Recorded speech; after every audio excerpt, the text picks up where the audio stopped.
The announcement. The message arrived on every wavelength in every language across every inhabited star system in known space. It was not a declaration of war.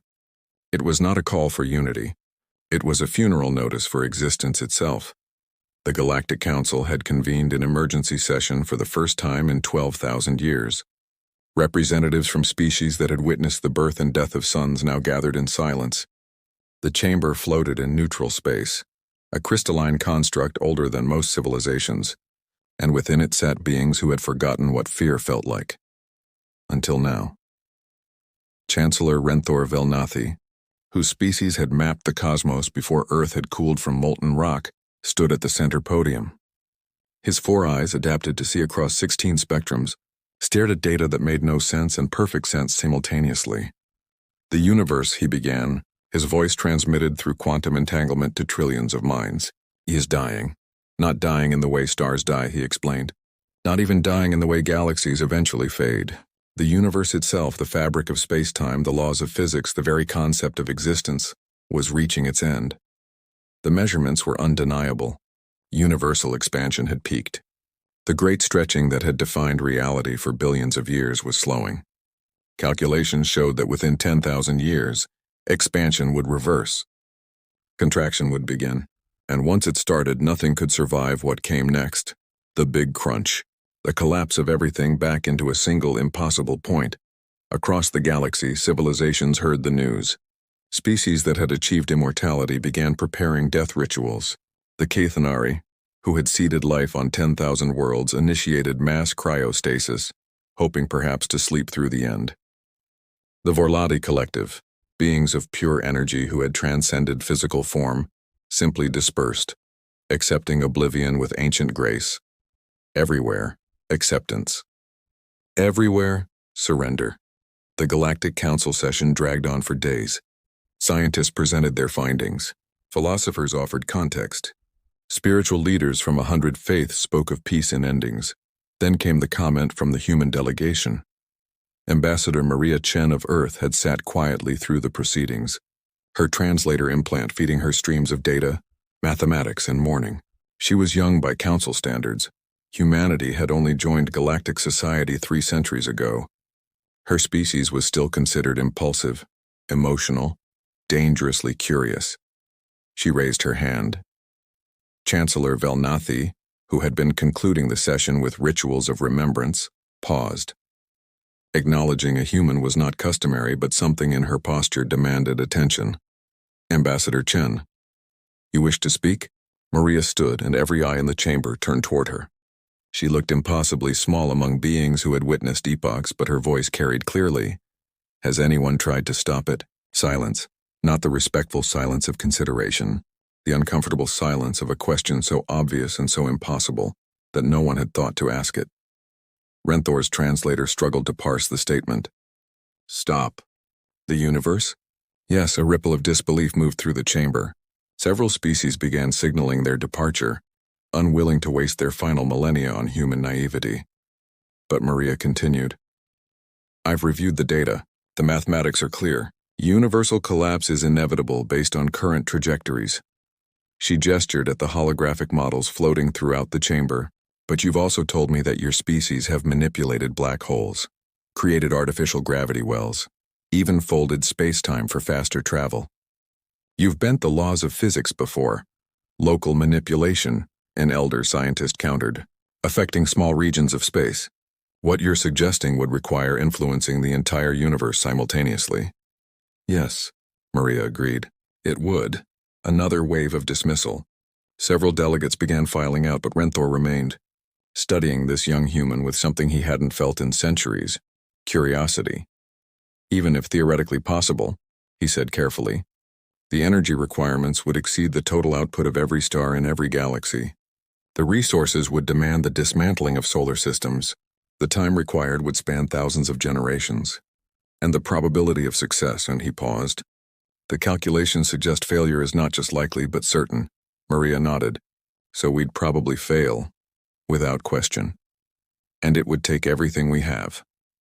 Everything every species has ever had. She smiled then. A strange human expression that Renthor had learned meant many things. Happiness, determination, sometimes both. Then we should probably get started. Renthor stared at her. You cannot be serious.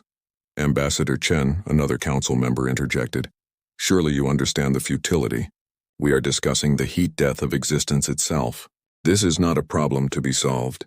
It is the final equation, the one that always equals 0. Maria turned to face the chamber. Half the delegates had left.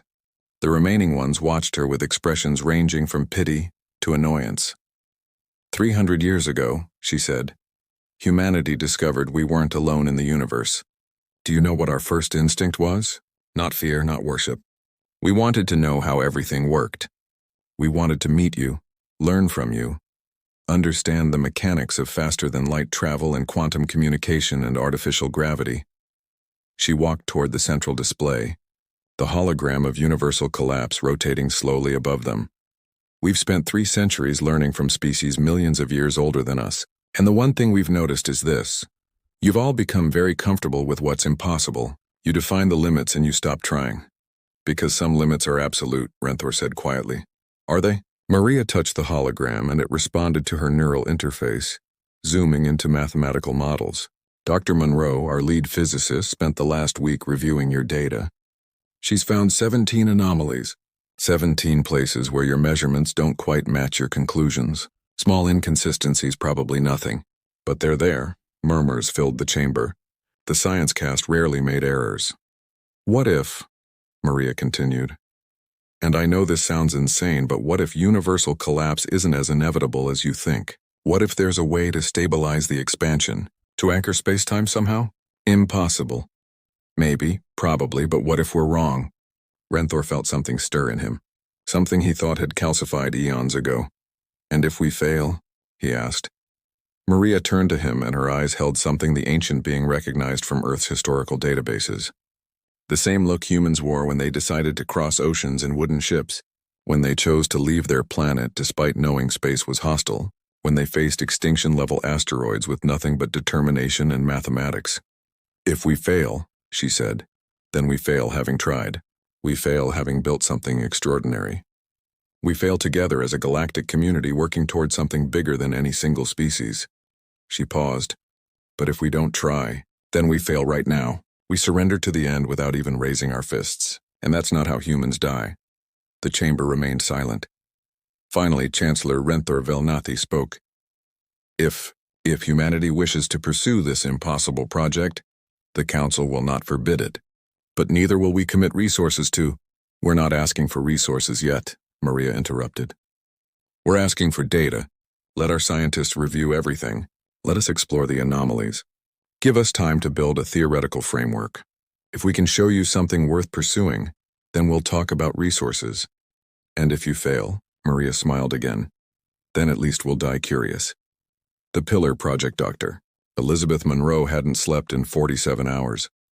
Her laboratory aboard the Endeavour station floated in deep space, far from the gravitational interference of any star system. Around her, holographic displays showed mathematics that would have seemed like magic to her ancestors. Equations describing the curvature of space-time itself. Models of cosmic inflation. Simulations of universal expansion and collapse. She had assembled a team unlike any in history. Humans, yes, but also Kethanari quantum specialists who could perceive 17 dimensions, Forlathi energy form theorists who existed partially outside normal time. Even a handful of the ancient eldest, species so old they remembered when the current laws of physics settled into place. Most had come out of curiosity, some out of boredom, a few because Maria Chen's words at the council had awakened something they thought was dead. Show me the 17th anomaly again, Elizabeth said.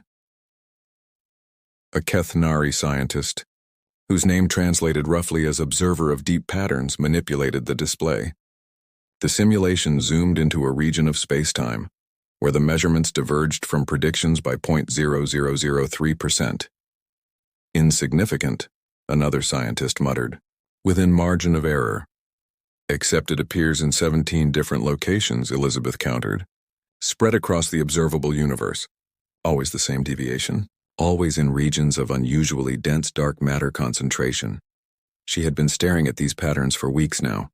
The rest of the scientific community had dismissed them as instrument calibration issues, but Elizabeth had learned something important during humanity's 3 centuries in space. The universe didn't make mistakes. If something appeared impossible, you weren't asking the right questions.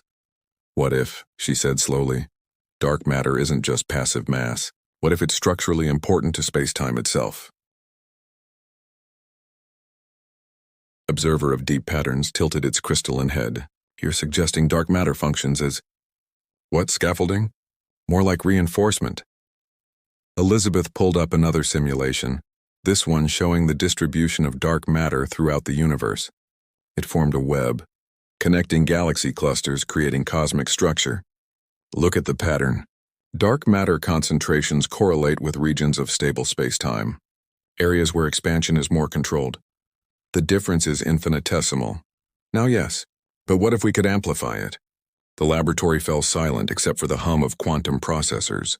A Vorlothy scientist, existing as a shimmer of light and probability, spoke in harmonics that her translator rendered as words. You want to manufacture dark matter. Not manufacture, concentrate, anchor. If we could create artificial dark matter wells at strategic points throughout the universe, dense enough to affect local space-time curvature, we might be able to stop universal collapse. Observer interrupted. The energy requirements alone would be astronomical. Impossible by current standards, yes. Elizabeth's eyes gleamed. Unless we're willing to think on cosmic timescales. She pulled up a new simulation. This one showed something that made even the ancient species lean forward. I call it the Pillar Project, she said. The hologram displayed a structure that defied description. Imagine a space station, but instead of kilometers, it measured in astronomical units. Vast rings of exotic matter, containing energies equivalent to multiple stars. At its core, a manufactured singularity carefully calibrated to generate and concentrate dark matter particles. One pillar, Elizabeth continued, positioned in intergalactic space, could stabilize space-time in a sphere roughly 1 million light-years in diameter.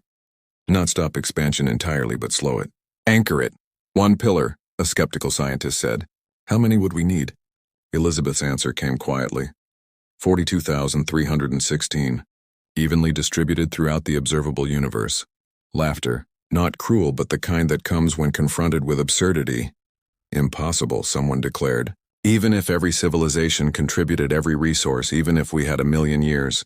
We have 10,000 years, Elizabeth said. And you're right. It's impossible, she smiled. Unless we start now. Unless we dedicate everything to this. Unless we treat this as the single most important project in the history of existence. Observer of deep patterns studied the calculations. Its crystalline body refracted light in patterns that indicated deep thought. The mathematics. They work. Theoretically. Theoretically, another emphasized. But the practical challenges are enormous. Yes. Building the first pillar alone would require dismantling several uninhabited solar systems for raw materials. We'd need to develop new manufacturing techniques, new energy containment systems, new ways of manipulating dark matter that we barely understand. Elizabeth leaned forward. But if we succeed with the first pillar, we learn, we refine, we improve. Each subsequent pillar becomes easier to build, and we'd have generations to perfect the process. Generations. The word hung in the air. You're asking species to commit their entire future to a project they might never see completed. Yes. A project that will consume resources, labor, and time on an unprecedented scale. Yes. A project that has no guarantee of success. Elizabeth met each pair of eyes, and eye equivalents, in the laboratory. Yes. I'm asking for exactly that. Because the alternative is accepting the end without trying. And I've learned something about humans that I think applies to all of us. We're at our best when we're building something bigger than ourselves. 3 months later, Elizabeth's research was presented to the full Galactic Council. The response was mixed. Most species remained skeptical. Many called it a waste of precious remaining time. But a few, the curious, the stubborn, the desperate, began to wonder. Maria Chen stood before the council again. We're not asking everyone to commit, she said. We're asking for volunteers. Species willing to contribute research, resources, labor. We'll start with the first pillar. Build it, test it, prove the concept works. And if it fails, Chancellor Renthor asked. He had attended every presentation, watched every simulation, and something in his ancient heart had begun beating faster. Then we learn why it failed, and we try again. The vote took 3 days. In the end, 23 species agreed to join the initial project. It wasn't everyone. It wasn't even a majority, but it was enough. Humanity contributed the theoretical framework and project leadership. The Kethanari offered quantum manufacturing capabilities. The Vorlathi provided energy manipulation expertise. Others brought resource extraction, computational power, exotic materials. Director James Okafor, a fourth-generation engineer whose great-grandmother had worked on Earth's first Mars colony, was chosen to lead construction. He stood at the dedication ceremony, floating in space near the construction site, and looked at the framework of what would become Pillar 1. Around him, ships from 24 species gathered, carrying materials, equipment, hope. My great-grandmother, James said over the open channel, helped build the first permanent human settlement on another world. She used to tell me that the hardest part wasn't the engineering, it was believing the impossible was worth attempting. He gestured at the construction site, where the first supports were being assembled, structures so massive they bent starlight around them. We're going to build 42,000 of these. Most of us won't live to see the project completed. Our children won't. Our grandchildren won't. This is a work that spans millennia. His voice grew stronger. But every beam we place, every connection we make, every system we activate, that's a message to the future. That's us saying we refuse to surrender. That's us proving that when faced with the impossible, thinking beings don't give up. We build. The construction began. It would take 300 years to complete the first pillar. James Okafor would die long before it was finished, but his daughter took over, and her son after her, and his daughter after him. 4 generations of Okafors dedicated their lives to a single structure. They were joined by thousands of others representing hundreds of species, engineers who would never see their work completed, scientists who would never know if their calculations were correct, laborers who moved materials knowing their great-grandchildren would still be moving materials. But they worked. And slowly, impossibly, the first pillar took shape. It rose from nothing in the void between galaxies, a monument to defiance, a structure of such scale and ambition that it seemed to challenge the universe itself. When the power core finally activated, 317 years after James Okafor welded the first support beam, the energy readings were unmistakable. Space-time within 1 million light-years had stabilized. Not much. 0.002% decrease in expansion rate, but it was measurable. It was real. It worked. Chancellor Renthor Velnathi had watched the construction from its beginning. He had lived through the entire project, immortality granted perspective that shorter-lived species couldn't imagine. He had watched humans work with a dedication that bordered on obsession. He had seen them die generation after generation, never knowing if their efforts mattered. He had witnessed something he thought impossible, an entire species, along with dozens of others, committing to a goal they would never personally achieve. When Pillar 1 activated, he wept for the first time in 4,000 years. It works, he whispered. It actually works. Maria Chen, now old and using mechanical augments to supplement her failing body, smiled beside him. Told you, she said simply. 42,000 more, Renthor said. How can we possibly, the same way we built this one, one piece at a time, together? She looked at the pillar, its exotic matter rings glowing with captured starlight, its dark matter core pulsing with energies that bent reality itself. We've proved it can be done. Now we just have to do it 42,000 more times. Renthor laughed. Actually laughed. His species had forgotten how. You're insane. Probably, but we're also right. And across the galaxy, species who had been watching with skepticism began to reconsider. The impossible had become merely difficult. The theoretical had become practical. One by one, civilizations joined the Pillar Project. Not because they believed success was certain, but because humanity had shown them something they'd forgotten. The act of trying mattered as much as the outcome. The universe was still dying. But for the first time in galactic history, someone was fighting back. The last light 8,000 years had passed since Maria Chen asked a simple question. The galaxy had transformed beyond recognition. Hundreds of species now participated in the Pillar Project. Entire civilizations had reorganized around a single purpose, building anchors for reality itself. 38,741 pillars now stood in the void between galaxies, each one a testament to generations of labor, each one stabilizing space-time across vast regions of the universe. But the universe was still dying. The rate had slowed, dramatically so. Elizabeth Monroe's calculations had proven conservative. Each pillar was more effective than predicted. But even with nearly 40,000 structures operational, universal expansion continued its inevitable reversal. The collapse had begun, not catastrophically. Not yet. But measurements showed it clearly. The universe had stopped expanding and started contracting, slowly, carefully, but inexorably. At current rates, total collapse would occur in approximately 1,200 years. The Pillar Project had bought time, had slowed the process, had proven that intelligence could affect cosmic forces, but it wasn't enough. Director Sarah Okafor, seventh-generation descendant of James Okafor, 43rd director of the Pillar Project, floated in her command center and stared at calculations that refused to improve. She was human, but barely recognizable as the species that had first challenged the Council 8 millennia ago. Genetic modifications, cybernetic enhancements, neural augmentations, humanity had evolved alongside the project, extending lifespans, improving capabilities, all in service of the mission. Sarah herself was approaching her 400th birthday. She had spent 372 of those years working on the Pillar Project. "Show me the projections again," she said. Her AI assistant, a quantum intelligence, born from collaboration between a dozen species, displayed the data. Even with the remaining pillars completed on schedule, they would finish with perhaps 200 years to spare before collapse became irreversible. 200 years. A generous cushion by some standards, but also terrifyingly narrow. "What if we're still thinking too small?" a voice said behind her. Sarah turned to see Chancellor Renther Velnathi. He had become something of a fixture at project headquarters.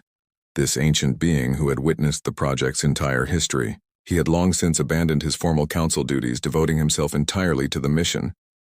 "We've built structures that dwarf solar systems," Sarah said. "How much bigger can we think?" Renthor's 4 eyes gleamed with something that looked almost mischievous. Dr. Monroe's original calculations assumed we'd stabilize space-time through distributed anchor points. 42,000 pillars creating a network of stability. Yes. What if we connected them? Sarah frowned. Connected them how? The pillars already generate localized dark matter concentrations.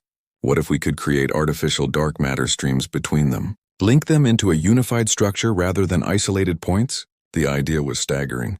Each pillar was already operating at the edge of possible engineering. Connecting them would require threading dark matter, conduits across intergalactic distances, billions of light-years of exotic particles, maintained in precise configuration. The coordination alone, Sarah began, would be impossible for any single species, Renther agreed. But we're not a single species anymore, are we? He gestured at the command center, where beings from 300 different civilizations worked side by side. Some biological, some synthetic, some existing in states that defied traditional categorization, all united by a common purpose. We've spent 8,000 years building the impossible. Perhaps it's time we attempted the ridiculous. The proposal was called the Unity Lattice. Instead of 42,000 separate structures, they would become nodes in a single cosmic web. Dark matter conduits would link each pillar to its neighbors, creating a self-reinforcing network that could distribute stability across the entire observable universe. The engineering challenges were profound. The energy requirements astronomical. The coordination complexity approached the theoretical limits of quantum computation. They began anyway. New technologies emerged from desperation. Forlathi energy beings learned to exist partially within dark matter streams, becoming living conduits. Kethanari quantum specialists developed ways to manipulate particles across galactic distances. Humanity contributed what they had always contributed: stubborn refusal to accept limitations. The first dark matter stream connected Pillar 1 to Pillar 173, two structures separated by 3 million light-years. When it activated, space-time didn't just stabilize, it strengthened. The connection created reinforcement neither structure could achieve alone. "It's working," someone whispered. "It's actually working." But working wasn't enough. They needed to connect all 42,000 pillars, and they needed to do it in less than 1,200 years. The pace of construction accelerated beyond anything previously attempted. Species that had joined the project cautiously now committed everything. Entire star systems were converted to manufacturing facilities. Populations organized around single tasks, generation after generation born into a mission they inherited. The distinction between species began to blur. Humans with Kethnari neural modifications, Forlethi inhabiting synthetic bodies designed by 36 collaborative civilizations. Hybrid intelligence emerged. Consciousness that couldn't claim membership in any single species because it belonged to all of them. The Pillar Project had become more than an engineering effort. It had become a culture, a civilization unto itself, a community of beings who measured success across millennia and defined themselves by what they built rather than where they originated. 1,000 years later, Sarah Okafor, now 1,400 years old, more machine than biology, but still fundamentally herself, stood at the command nexus. Around her, holographic displays showed the Unity lattice in its near-complete state. 42,316 pillars, connected by streams of dark matter that formed a web spanning the observable universe. Final pillar approaching completion, her AI assistant reported. This last structure was designated Pillar Omega. Appropriately placed at the edge of observable space, it would complete the lattice and activate the final network connections. Every being in the galaxy capable of consciousness watched. Chancellor Renthor Velnathi stood beside Sarah. He was old now even by the standards of his species. The project had consumed 9,000 years of his existence. He had watched civilizations rise and fall, had seen species evolve beyond recognition, had witnessed the impossible become routine. "Do you think it will be enough?" he asked quietly. Sarah studied the calculations one last time. The math was clear. The Unity lattice would stabilize universal spacetime to a degree previously thought impossible. The collapse would stop. Not reverse, perhaps. Entropy still demanded payment, but stop. "I don't know," she admitted. "We've done everything the mathematics suggested. Built beyond what anyone thought possible. If it's not enough, then we've failed spectacularly," Renthor said, but he was smiling. "And I find I'm content with that. We've built something extraordinary. Even if the universe ends, what we've created, this cooperation, this dedication, this refusal to surrender, that means something." "Pillar Omega activation in 10 seconds, the AI announced. Sarah reached out and took Renthor's manipulator appendage in her hand. Around them, beings from 300 species held each other in their various ways. 5 seconds. The universe held its breath. Activation. Light. Not visible light. Not electromagnetic radiation. Something deeper. The fundamental energy of spacetime itself. Illuminated by the sudden coherence of 42,000 structures designed to hold reality together. The Unity lattice activated as one. Dark matter streams pulsed with energies that bent the fabric of existence. Each pillar became more than structure, became part of a living system, a cosmic nervous system that could sense and respond to fluctuations in spacetime itself. The collapse stopped. Not slowly, not gradually, instantaneously. Universal contraction reached equilibrium at the exact moment the lattice achieved full activation. Expansion had halted millennia ago. Collapse had begun. But now, balance. The universe stopped dying. In her command center, Sarah Okafor watched readings that should have been impossible. Space-time had stabilized. Not perfectly, entropy would eventually demand its due. But for now, for the foreseeable future, existence would continue. They had done it. 9,000 years. 42,000 structures. Trillions of beings across hundreds of species, dedicating generations to a single purpose. They had saved the universe. The celebration lasted for decades. But eventually, as with all things, the Pillar Project evolved beyond its original purpose. The structures remained, maintained now by caretaker civilizations who had been born into their operation. The unity lattice became simply part of reality, the thing that kept existence stable, as fundamental as gravity or time. Sarah Okafor retired. So did Renthor Velnathi finally. They settled on a small world that hadn't existed when the project began, a planet deliberately constructed in the shadow of Pillar 1, built from materials left over from construction. They called it Hope.